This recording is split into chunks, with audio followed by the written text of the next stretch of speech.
জয় মা লক্ষ্মী। মা লক্ষ্মীর আশীর্বাদে আপনারা সবাই ভালো আছেন। মা লক্ষ্মীর ভক্তদের উপরে অপার করুণা।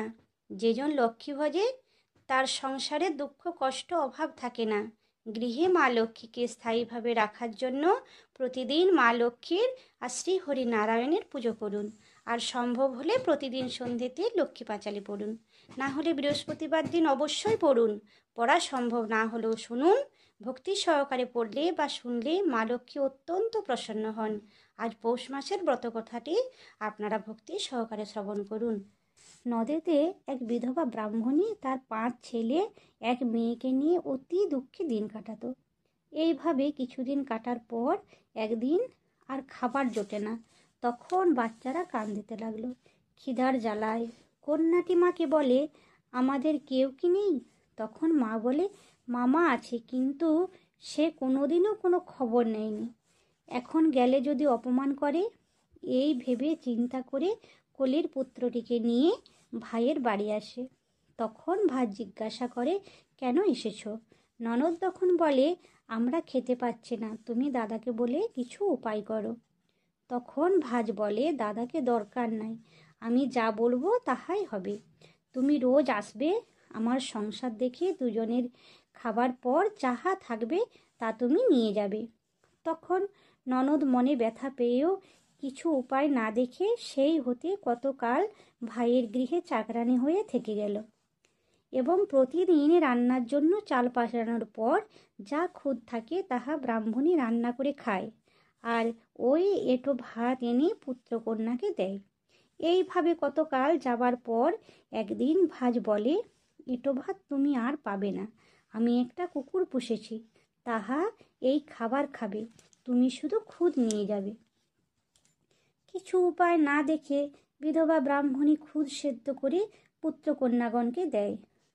তরকারি বিনা তারা আর খেতে পারে না, খুব রোগা ও দুর্বল হয়ে গেল। তাই একদিন কটা লাউ পাতা চাইতে ভাজ বলে, তোমার দাদা গুনে রেখেছে, দিলে আমি গালি খাবো। তবে তুমি যদি এক কাজ করো, আমার নিকি বেছে দাও, তাহলে বলবো সই কটা লাউ পাতা ধারে নিয়ে গেছে। তখন ননদ বলে, আজ বৃহস্পতিবার, দ্বীপ প্রহর হয়ে আছে, আজ উকুন বাঁচতে নেই, কাল এসে বেছে দেবো। তখন ভাজ রেগে আঁচলের চাল ছাড়িয়ে নিল আর আসতে হবে না বলে ঠেলা মেরে বাড়ির থেকে বের করে দিল। তখন ব্রাহ্মণী কাঁদতে কাঁদতে বলে, মা লক্ষ্মী ঠাকুরানী, আমাকে রক্ষা করো।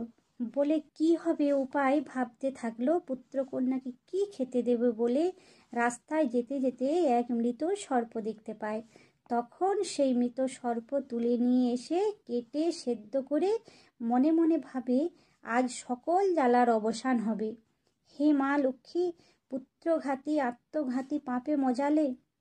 এই বলে কাঁদতে লাগলো।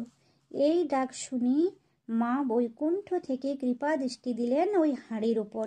তখন সেই সর্পখণ্ড সোনা হয়ে গেল। তা দেখে ব্রাহ্মণী উনান নিভিয়ে দিল। ঠান্ডা হবার পর সেখান থেকে কিছু সোনা নিয়ে বাজার করে এনে মা লক্ষ্মীর পূজা করল। পূজার পর প্রসাদ নিয়ে সকলকে দিল। তারপর নিজেরা সেই দিন প্রসাদ খেয়ে কাটিয়ে দিল। পরদিন নানাবিধ রান্না করে খাওয়া দাওয়া করল। এই সোনা থেকে রাজার ন্যায় বাড়ি করল। 5 পুত্রের বিয়ে দিয়ে লক্ষ্মী সম বৌমা নিয়ে এলো এবং মেয়ের বিয়ে রাজপুত্রের সঙ্গে দিল। এইভাবে সুখে থাকতে রইল ব্রাহ্মণী।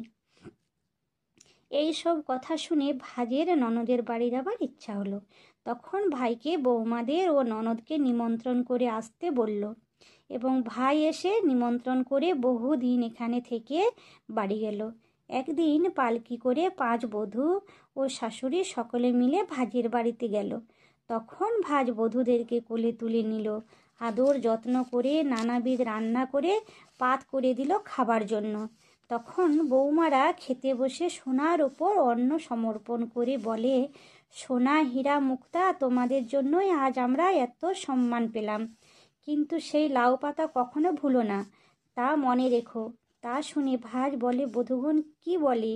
তখন ব্রাহ্মণী বলে, অসময়ে কি কখনো নিমন্ত্রণ করেছ?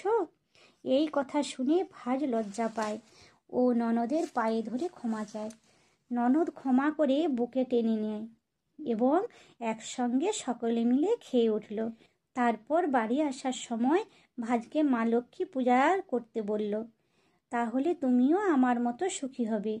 সেই থেকে পৌষ মাসে লক্ষ্মী পূজা হয়। এই ব্রতকথা যে পড়ে, যে শুনে, মা লক্ষ্মী আর পিতা নারায়ণ তাকে দয়া করে।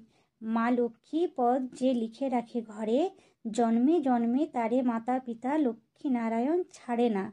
সন্ধ্যাকালে বিধিমতো আচরণ করলে লক্ষ্মী নারায়ণ সেখানে বসবাস করেন। লক্ষ্মী মার পাদপদ্ম তনুশ্রী দাসী গায়, হরি হরি বল সবে পালা হইল সায়। জয় মা লক্ষ্মী, জয় পিতা নারায়ণ।